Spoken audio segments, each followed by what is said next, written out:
bienvenue dans un nouveau vlog, bienvenue dans une nouvelle vidéo. Aujourd'hui on est samedi.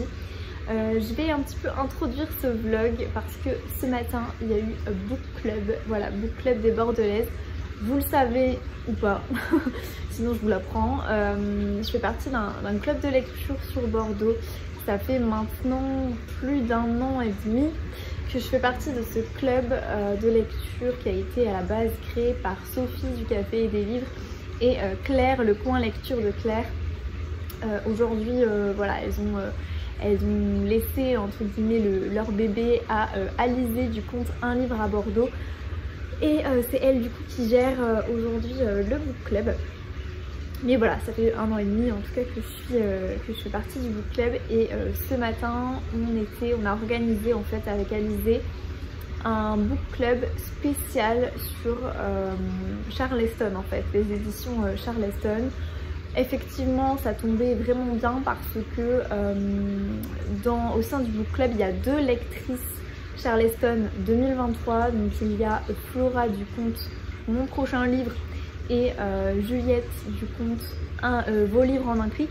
Elles sont donc lectrices Charleston 2023 et j'ai eu la chance, et je vous l'ai dit il me semble dans un précédent vlog, d'être partenaire, d'avoir été choisie pour être partenaire également des éditions Charleston à partir de cette année. J'ai pas encore reçu voilà, le fameux mail avec un formulaire pour pouvoir choisir les romans que je reçois, mais voilà, ça tombait vraiment bien. On voulait du coup faire un book club sur cette maison d'édition.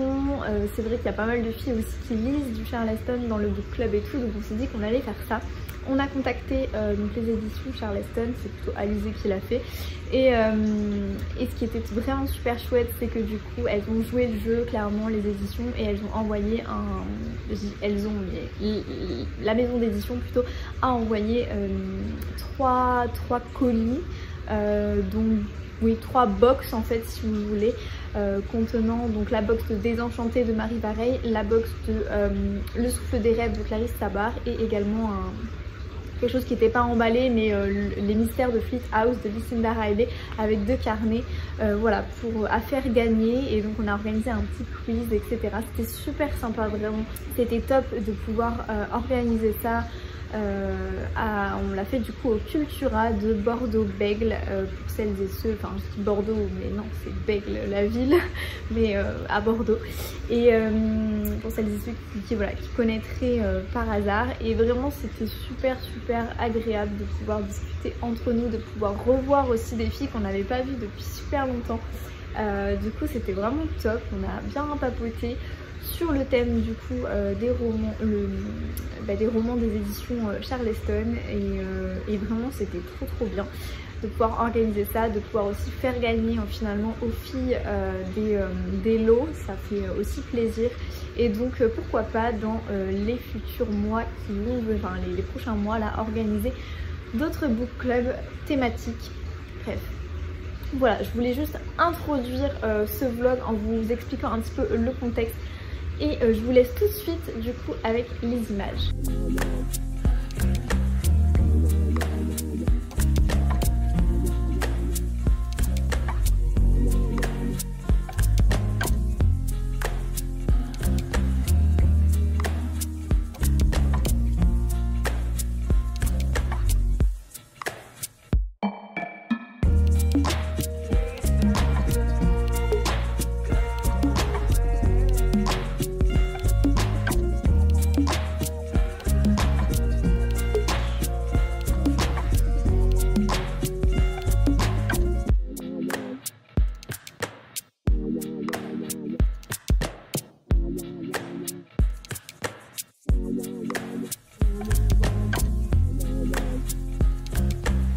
Voilà, du coup vous avez vu un petit peu les images. Je voulais quand même les introduire parce que clairement mise comme ça, je pense qu'on n'aurait pas vraiment compris le pourquoi du comment. Et du coup qui dit passage en librairie dit achat. Est-ce que vous aviez deviné? Bref, je voulais en fait à la base acheter le 3e tome de La Villa aux Étoffes Je sais pas si vous le savez, si vous me suivez depuis un moment ou pas, mais j'aime énormément cette saga donc des éditions Charleston. La Villa aux Étoffes qui est un peu comme Downton Abbey, qui est un peu dans la même lignée que Les Héritières de Lovenhof. Et je les collectionne en fait en format brochet. Donc je voulais m'acheter l'héritage de la Villa aux Étoffes, qui est donc le tome 3, mais il n'était pas disponible à Cultura. Il y avait voilà tous les tomes sauf le tome 3, sinon c'est pas drôle hein. Et je me suis rabattue sur une autre saga, enfin un autre roman historique, un peu saga familiale qui je pense est dans la même veine. Il s'agit de Hôtel Portofino de J.P. O'Connell. C'est un roman qui en fait... Alors je sais pas si le roman est sorti avant la série ou si la série est sortie avant, mais en tout cas ça a été adapté en série. Les éditions, donc ça a été publié par les éditions Faubourg Marigny et traduit voilà, en France par ces éditions là. Je vais vous lire le résumé. On est en 1926, le magnifique hôtel Portofino, un hôtel de luxe sur la Riviera italienne, ouvre tout juste ses portes. Mais alors que les premiers clients viennent seulement de franchir les portes de la somptueuse bâtisse, les ennuis s'accumulent pour Bella, sa propriétaire. Les os qu'elle reçoit sont des habitués de la haute société anglaise, donc exigeants et difficiles à satisfaire. Ses relations avec son mari Cécile se dégradent. Ses enfants peinent à se remettre des dégâts de la Grande Guerre, Première Guerre mondiale. L'argent est un sujet de tension perpétuelle et Bella est la cible d'un politicien local corrompu alors que l'Italie s'enfonce de plus en plus dans l'ère de Benito Mussolini. Tous les regards sont tournés vers l'arrivée d'une potentielle prétendante pour son fils Luciane, la magnifique Rose, accompagnée de sa terrible mère. Mais les événements ne vont pas se passer comme prévu et les répercussions sur la famille Ainsworth vont être très importantes. Entre les frasques de la célèbre Claudine Pascal, les secrets de Constance, la nouvelle arrivée parmi les employés de l'hôtel, l'intrigant comte Albani et la terrible Lady Latchmer, ce n'est pas un été de tout repos pour l'hôtel Portofino. Une fascinante histoire de famille à l'aube de bouleversements mondiaux. Dans la lignée de Downton Abbey et The Crown, le roman de la série Événements. Voilà. Bon, clairement, il me tentait depuis sa sortie, voire même avant sa sortie. Je crois que vous l'avez mis dans une de mes vidéos sorties littéraires. Donc clairement trop contente et je trouve que l'objet livre est hyper agréable. Je l'ai pris dans les rayons, je l'ai un peu feuilleté, c'est plutôt aéré en fait comme j'allais dire police, mais non c'est pas une police, comme format. Et alors j'adore parce que les détails sont fous. Je vais vous montrer par exemple au début des chapitres. Tatam. Top hein. Il y a vraiment le détail du... C'est un roman qui me tentait énormément. Donc voilà, je suis tombée dessus et je me suis dit que j'allais me l'acheter. Donc très contente de l'avoir trouvé. Enfin voilà, de tomber dessus en fait par hasard. Je sais pas du tout quand est-ce que je vais lire parce qu'effectivement ça se passe pendant l'été. Ça ressemble énormément aussi ce livre à, je sais pas si vous avez vu, je crois que c'était l'année dernière ou l'année d'avant, non c'était il y a 2 ans, 3 ans, je sais plus. Il y avait une série qui avait été diffusée par TF1 qui s'appelait Grand Hôtel. Grand Hôtel, ça a été en fait c'est une série qui à la base est espagnole. C'est ma série préférée de tous les temps. Voilà, je ne sais pas si vous connaissez Grand Hôtel. Alors en espagnol c'est Gran Hotel. Et vraiment, mais c'est ma série préférée. Alors elle n'est pas sur Netflix. Voilà, elle n'est pas disponible sur Netflix. On peut la regarder que en streaming. Il me semble que c'est Teva qui avait diffusé il y a de ça quelques années la série. Et vraiment c'est génial. Ça se passe aussi dans un hôtel. Et c'est une série historique dans un hôtel en Espagne. Il me semble qu'on est début 1900, on est vraiment début du siècle. Et on a finalement des secrets entre les domestiques et les propriétaires de l'hôtel. Il y a une histoire, une romance entre un domestique et la fille de la propriétaire. voilà, je vous laisse imaginer tout ce qui peut se passer dans un hôtel, mais vraiment c'était génialissime, j'ai vraiment ma série préférée. Et du coup forcément ce genre de roman, saga, série, etc. ça me tente beaucoup. Alors c'est un one shot, hein, je crois, hein, je pense que c'est un one shot, c'est pas une saga, mais voilà, trop tentée par ce genre de roman à chaque fois. J'espère que vous allez bien m'entendre, il y a le lave-vaisselle qui est en route. Et sinon du coup cet après-midi avec mon... ouais d'accord, mon tote bag Book Club des Bordelaises.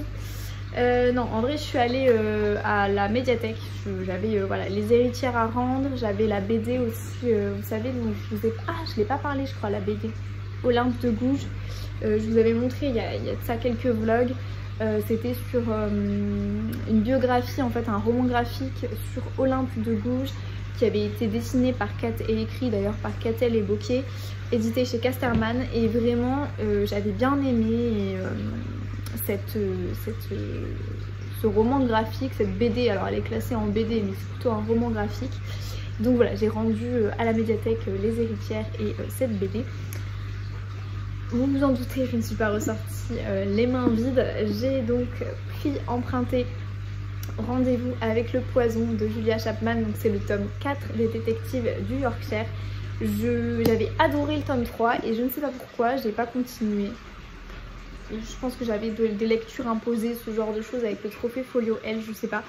Mais voilà, je trouve que la saison là on va bientôt, j'espère, passer en automne, parce que là clairement aujourd'hui il fait 27, voilà. C'est quand même à mon sens un peu trop estival pour ce genre de lecture, mais voilà, quand on va passer en automne, au moins j'aurai mon tome de Cozy Mystery. Ça fait longtemps que j'ai pas lu de Cozy Mystery. Je dis ça, mais en août, j'en ai lu un en août. Ouais, donc oubliez ce que je viens de dire.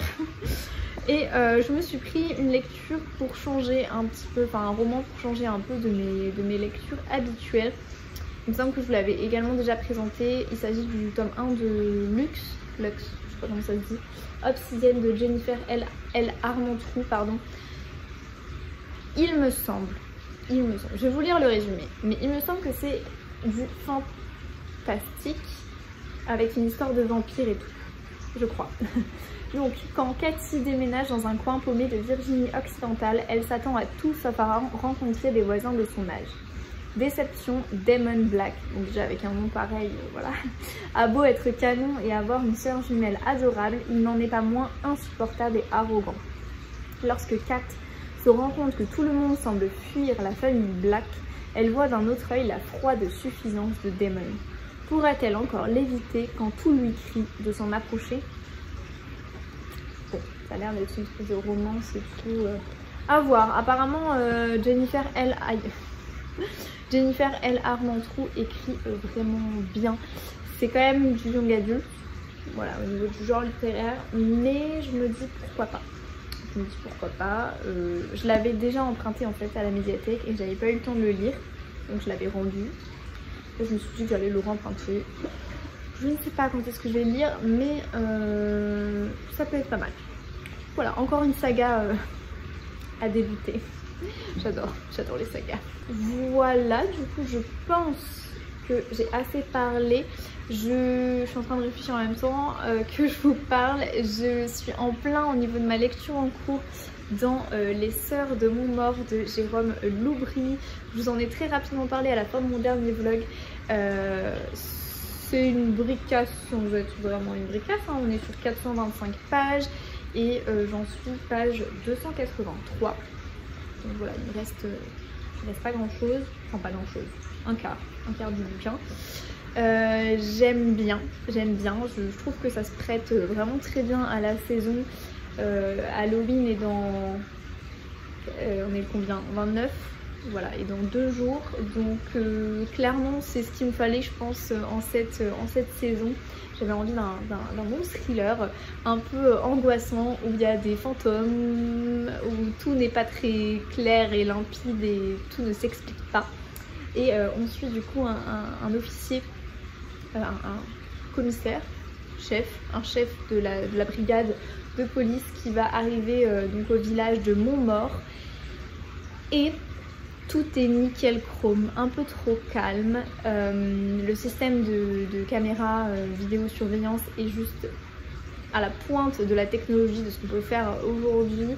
Mais nous on sait en tant que lecteur depuis le début qu'il y a des trucs très bizarres qui se passent à Montmort. Et en fait le pitch c'est que tout le monde va devenir à moitié fou. Et il y a un drame, un énorme drame qui s'est produit donc, au village de Montmort. Il y a quelques flashbacks, donc du coup on est un peu perdu, mais c'est volontaire hein, de la part de l'auteur. Dans la chronologie des événements, on est un petit peu perdu, voilà. Mais l'ambiance est là, il y a les gens qui entendent des voix, en même temps on se dit c'est irrationnel au possible. Mais d'un autre côté, ça fait partie du livre et c'est intéressant. Bref, voilà, j'ai hâte en tout cas de continuer ma lecture. Non mais regardez-moi ça. Depuis tout à l'heure je filme, je vous parle et tout. Et en fait je remarque que la commère du village est en position. Elle regarde ce qui se passe dehors. Elle observe. C'est une bonne position pour pouvoir observer les ragots, vous trouvez pas? Elle me tue vraiment, elle est trop drôle.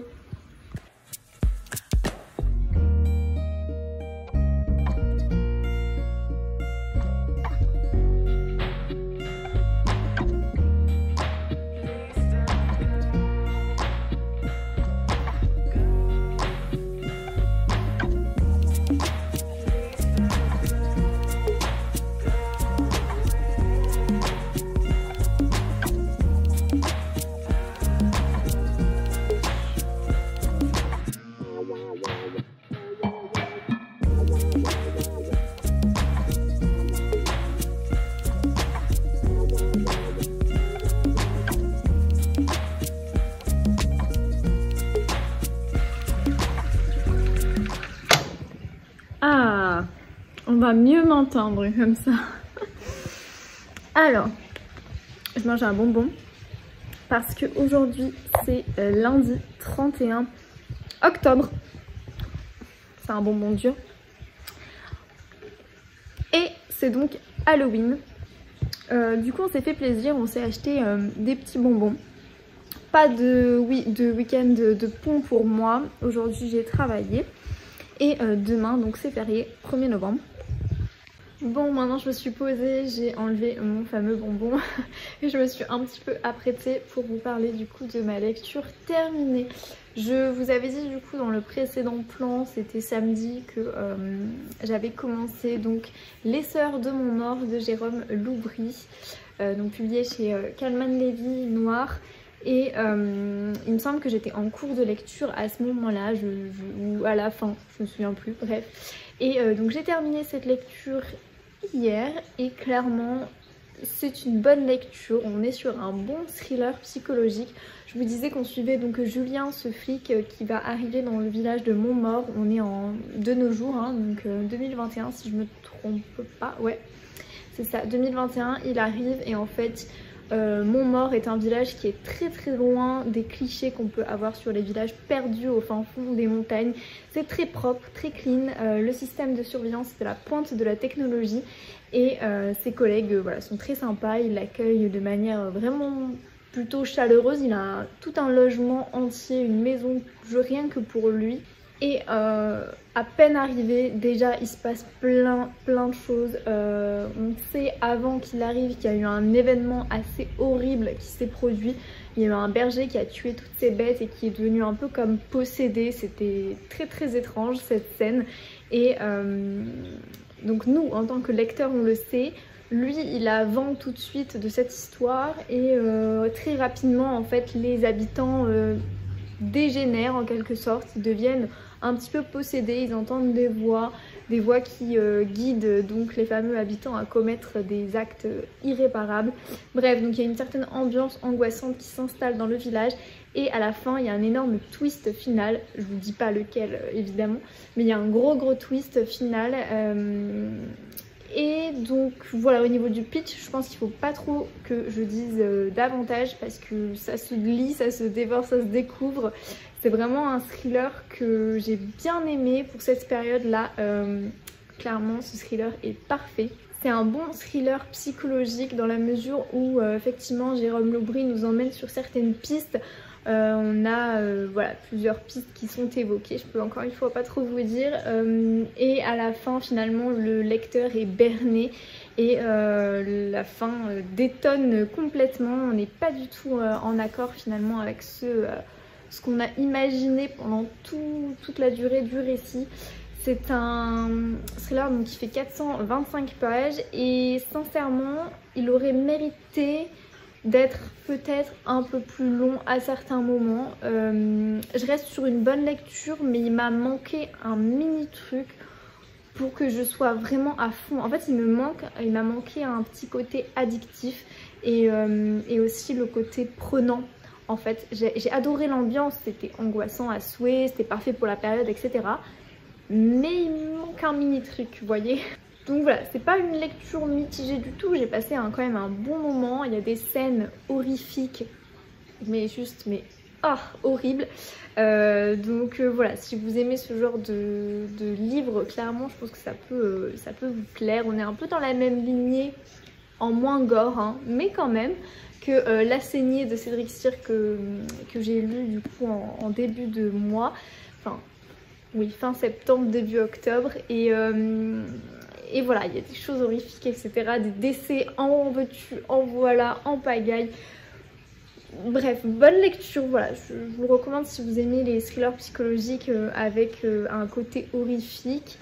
Maintenant pour moi, il me manque un peu de psychologie dans les personnages, notamment. Je me suis attachée à certains personnages, mais je me suis pas profondément attachée à eux. Clairement, bon, ça me faisait un peu ni chaud ni froid qu'ils décèdent. Donc voilà, il me manque un mini truc pour que ce soit une excellente lecture. Mais sinon, ça fait bien le taf pour cette période-là, clairement, c'était bien. Bon, du coup, je reprends aussi mon petit bonbon, accessoirement. Et puis, moi, je vous dis du coup, à plus pour un update lecture.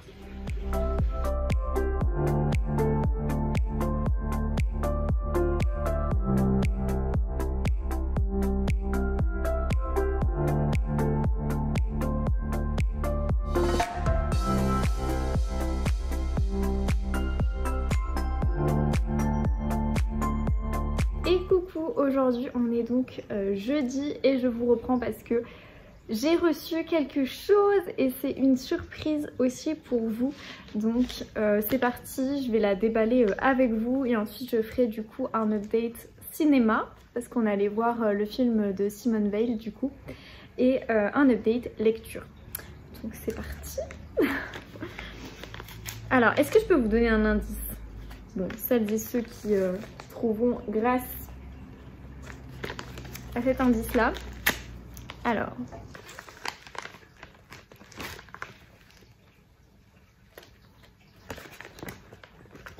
hop, tam tadam, ta ta ta ta tam tadam.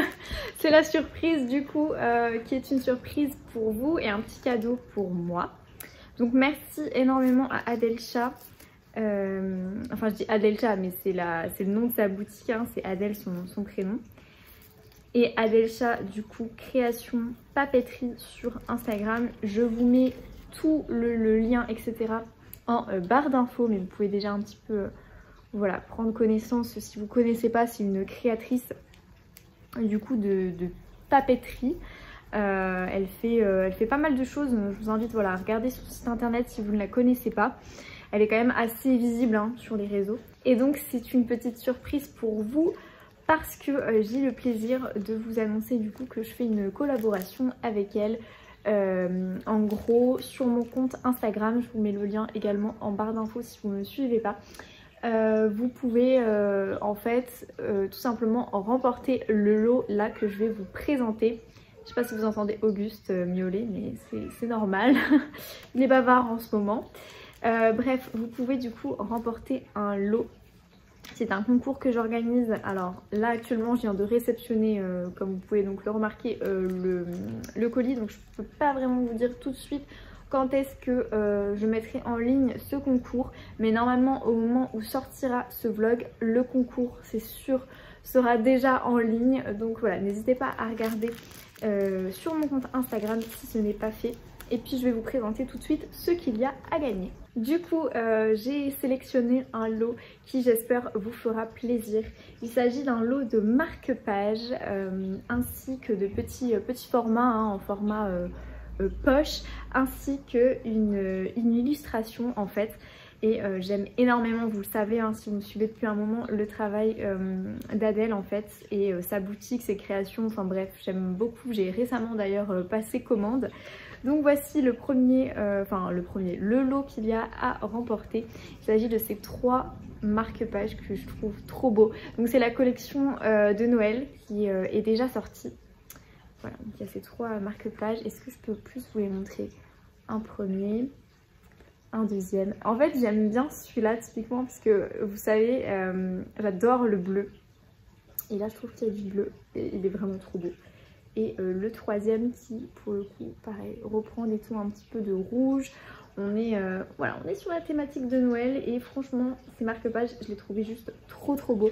Donc voilà les marque-pages à remporter. Au niveau du papier, c'est du papier épais hein.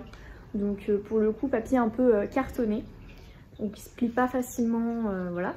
Et au niveau de l'illustration à remporter avec les marque-pages, j'ai choisi celle-ci, je la trouve trop belle. Voilà, avec un petit, je sais pas si vous avez remarqué le petit détail de l'ours là, le mini ours, il est trop beau. Voilà, vierge. Vous aurez également une enveloppe, hop, enveloppe qui va avec le tout. Donc voilà, je vous remonte du coup le lot. Si vous voulez du coup le remporter, n'hésitez pas à aller voir mon compte Instagram et donc la publication qui sera l'une des dernières publications pour pouvoir du coup remporter ce lot gratuit. Tout est gratuit hein, vous vous en doutez.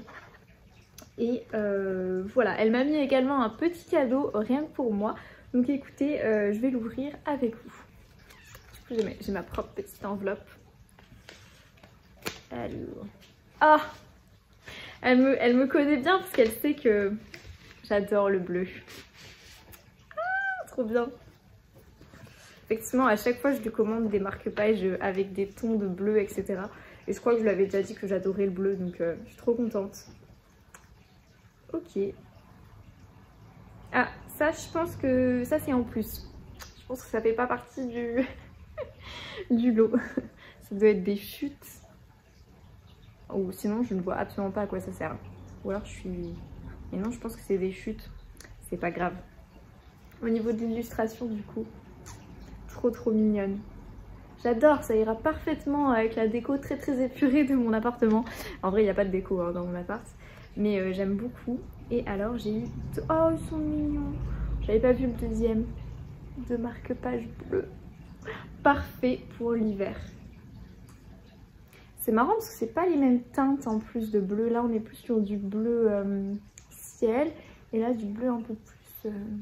Je suis nulle pour décrire les couleurs, mais un peu plus flashy. J'adore. Merci infiniment du coup pour ta confiance, Adèle. Ça c'est pour moi. Je suis trop contente.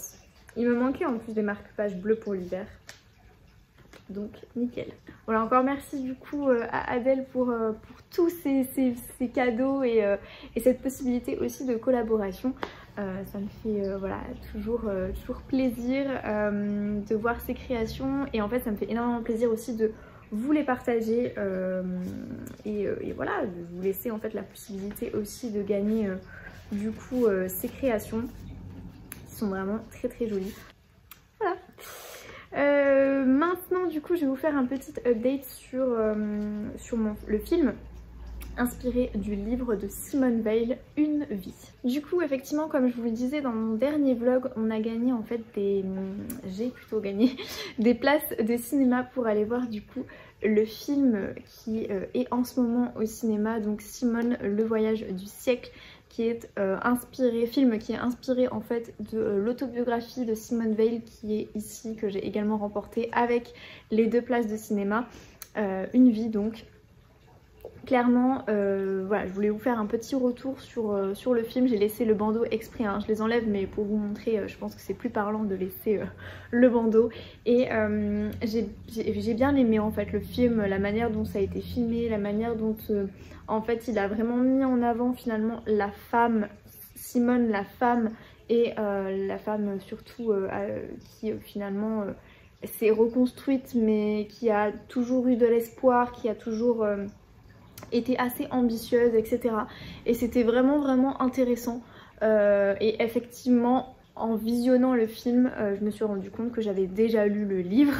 C'était l'interrogation de mon dernier vlog, donc voilà, ce livre c'est vrai que je l'ai déjà lu et vraiment je sais qu'il y a plusieurs avis sur ce film parce que effectivement d'un point de vue cinématographique, alors moi j'y connais rien du tout donc je peux pas être une bonne critique, je suis toujours très bon public pour les films de manière générale, vu que j'en regarde très peu finalement.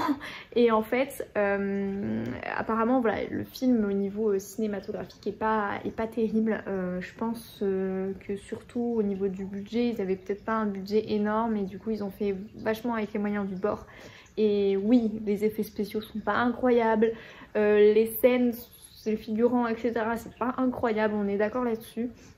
Maintenant je pense que ça a le mérite de vraiment balayer énormément de sujets et franchement j'ai vraiment trouvé que c'était extrêmement fidèle à cette autobiographie. Clairement ça mettait bien en valeur tous les éléments, ou du moins beaucoup d'éléments de l'autobiographie. Et donc pour le coup voilà, c'est mon avis. C'était assez étayé, n'est-ce pas? Non mais en vrai j'ai bien aimé. Après je peux comprendre totalement les personnes qui disent que c'est pas du cinéma, que voilà, que le biopic a été plutôt mal filmé et tout. Ouais, je peux comprendre. Moi personnellement j'ai été bien prise par le film, par les émotions aussi que le film essaye de nous transmettre. Et par finalement il y a certains messages hein, qui sont transmis par le film. Et voilà, ne serait-ce que sur l'affiche du film c'est noté: nous sommes responsables de ce qui nous unira demain. À méditer, n'est-ce pas? Non mais je trouve que voilà, c'est intéressant et je voulais vous faire ce petit retour du coup sur le film. Et évidemment je peux que vous conseiller cette autobiographie. Voilà, si vous l'avez pas lu, si vous voulez vous lancer dans le genre, parce que effectivement ça sort un peu de ce que j'ai l'habitude de vous présenter ici. Je vous présente plutôt des romans. Là voilà, on est sur une autobiographie qui est quand même romancée. Enfin c'est pas une autobiographie où elle jette ses mémoires comme ça. Il y a quand même un fil, un conducteur. Et elle écrit très bien de toute manière. Voilà, c'est Simone Veil de l'Académie française. Bon voilà, je pense que ça peut voilà, vous plaire si vous êtes sensible à ces sujets, si le parcours et la vie de Simone Veil vous intéresse. Franchement je peux que vous le recommander. Il est vraiment bien. Voilà pour ma parenthèse du coup film qui a quand même un gros rapport avec le livre. Et je ne sais pas si je vous l'ai dit, mais du coup j'ai commencé les McCoy. Alors les McCoy, je suis toujours dans ma lecture. J'en suis page 360 sur 500 et quelques, plus de 500 je crois, 550. Combien? 530, 550 pages. Donc voilà, il me reste 200 pages en gros. Et d'ailleurs je suis avec pour vous prouver que j'adore les créations d'Adelcha, je suis avec du coup l'un de ses marque-pages. Et je mets beaucoup de temps à le lire, mais d'un autre côté, parce que ça fait 4-5 jours je crois que je suis dessus, mais d'un autre côté vraiment je le savoure en fait. J'ai l'impression de faire exprès et faire durer le plaisir en fait. C'est un petit peu mon mot d'ordre. Au début c'était vraiment de manière inconsciente et en fait hier je me suis dit mais attends, ça fait longtemps quand même que tu es sur les McCoy, d'habitude tu les dévores en 2-3 jours et là ça fait 5 jours que tu es dessus.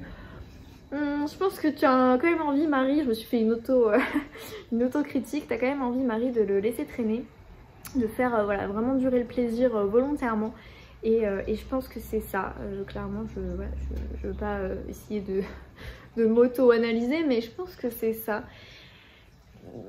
Que vous dire sinon que j'adore, parce qu'on est vraiment, sans vous spoiler encore une fois, sur les guerres de clans.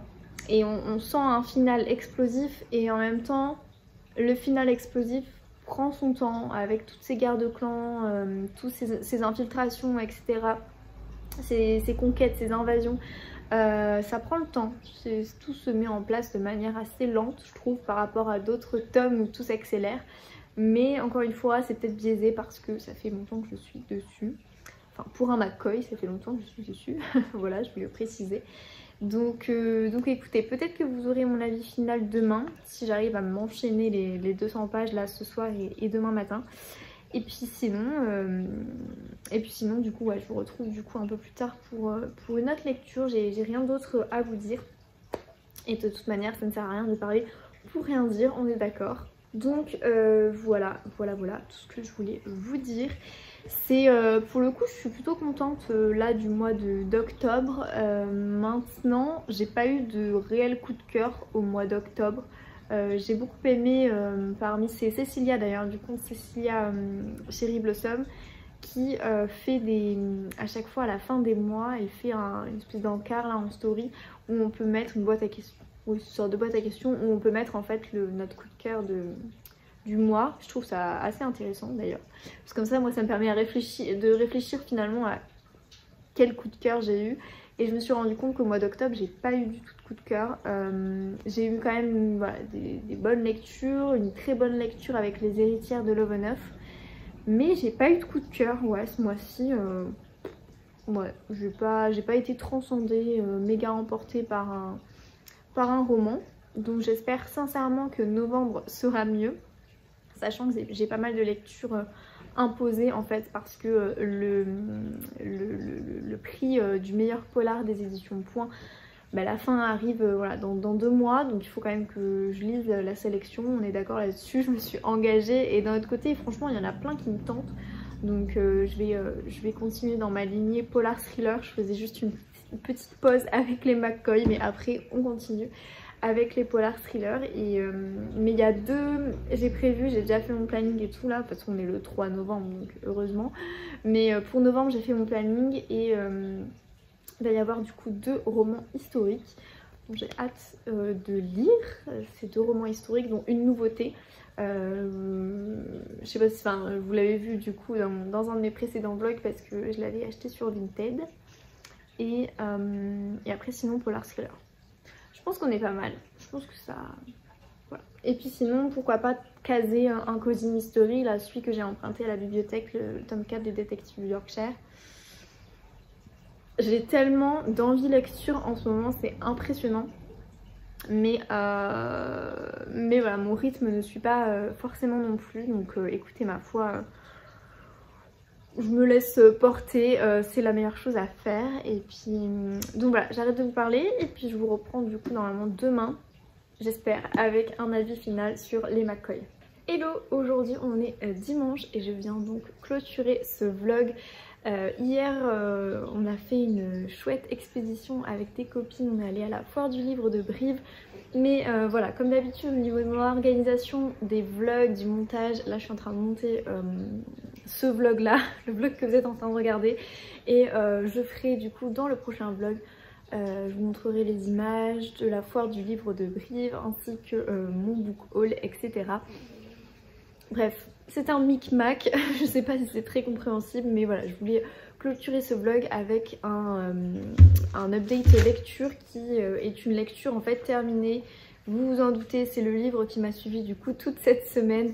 Il s'agit des fameux McCoy, donc le tome 6. Et que vous dire si ce n'est que j'aime énormément cette saga et que clairement elle m'a fait vibrer mais de manière juste impressionnante. C'est une de mes sagas préférées, si ce n'est peut-être ma saga préférée. J'ai tout aimé, je peux pas encore vraiment trop vous en dire parce que c'est un tome 6 et je pense que en fait il clôture parfaitement cette saga. Jusqu'au bout on se dit mais non, qu'est-ce qui va encore leur arriver à ces personnages, et la fin est épique, clairement je pense qu'on peut dire que c'est une fin vraiment magistrale à la hauteur de cette saga. Donc je suis trop contente voilà, de l'avoir lu, tellement contente aussi qu'elle se termine parce que je pense qu'il faut une fin aussi à certaines sagas. Donc voilà, je suis juste ravie, infiniment ravie d'avoir découvert les McCoy. Et je ne peux évidemment que vous la conseiller si vous aimez la romance, parce qu'il faut quand même aimer un minimum la romance. Si vous aimez l'Écosse, si vous aimez le seul côté fantastique qu'il a, c'est que effectivement les clans d'Écosse n'ont jamais vraiment disparu. Non, il n'y a rien du tout de fantastique ou fantasy dans ce roman, si ce n'est qu'évidemment jusqu'à preuve du contraire, les clans d'Écosse ne régentent plus du tout l'Écosse. Voilà, c'est le seul aspect fantastique en fait du récit, mais en fait ce fond là est tellement mis en avant après le premier tome. L'arrière-plan en fait prend de plus en plus de place et c'est de plus en plus addictif selon mon avis, encore une fois. Donc clairement vous arrêtez pas au tome 1, c'est un peu comme Blackwater. Faut pas s'arrêter au tome 1 qui est effectivement le tome 1, je sais qu'il y a une controverse vis-à-vis d'une certaine scène, mais je pense qu'il faut toujours de toute manière se faire son propre avis sur les romans. C'est pas parce qu'il y a certaines personnes qui disent que cette scène là est problématique que forcément toute la saga est problématique. Et justement en fait, s'il y a une scène problématique dans le tome 1, c'est pour une bonne raison, et cette raison on la connaît qu'en lisant la suite de la saga. Et en fait vraiment je pense que clairement les McCoy c'est pas juste une saga de romance avec l'Écosse, avec les guerres de clans, c'est pas juste ça, il y a vraiment une dimension un peu plus importante. Ah bah il y a le train de marchandises, je suis désolée qu'il passe si vous l'entendez. Il y a de nombreux sujets qui sont abordés et il y a une dimension plus importante aussi, la condition féminine notamment. Donc clairement, voilà, je me sens orpheline, mais d'un autre côté je suis ravie d'avoir la fin enfin de cette saga. Et puis voilà, maintenant je ne sais absolument pas du coup comment je vais pouvoir rebondir. Je pense franchement que aucune autre saga pour l'instant n'égalera celle-ci. Voilà. Écoutez ma foi, je pense du coup clôturer ce vlog maintenant. Je voulais juste rapidement vous montrer la lecture que j'ai commencée hier ou avant-hier, je me souviens plus. Il s'agit de L'eau rouge de Jurica Pavicic. Donc c'est pour une lecture pour le prix du meilleur polar des éditions Point. Et voilà, j'ai débuté, alors je me souviens plus parce que j'ai pas mis mon marque-page, mais voilà, je l'ai débuté, je crois que j'ai lu 2 chapitres, donc une trentaine de pages. Et pour l'instant c'est pas mal, mais ouais, voilà, j'attends de voir, je peux pas trop vous en parler. Il s'agit de la disparition d'une jeune fille, une adolescente en 89, et on est en Croatie, et donc forcément l'histoire avec un grand H va venir un petit peu entacher ou du moins voilà, affecter cette affaire judiciaire parce qu'elle a disparu et qu'évidemment on ne sait pas si elle a été enlevée, si elle est partie d'elle-même, de son propre gré, de son plein gré je voulais dire. Donc voilà, il y a vraiment toute une interrogation sur Silva et sur aussi sa famille en Croatie en 89. Bref, voilà, je vous en parlerai plus du coup également dans le prochain vlog. Merci d'avoir regardé cette vidéo, j'espère qu'elle vous a plu. Si c'est le cas, comme d'habitude, un petit like. Puis moi je vous dis du coup à dans une prochaine vidéo. Bye bye.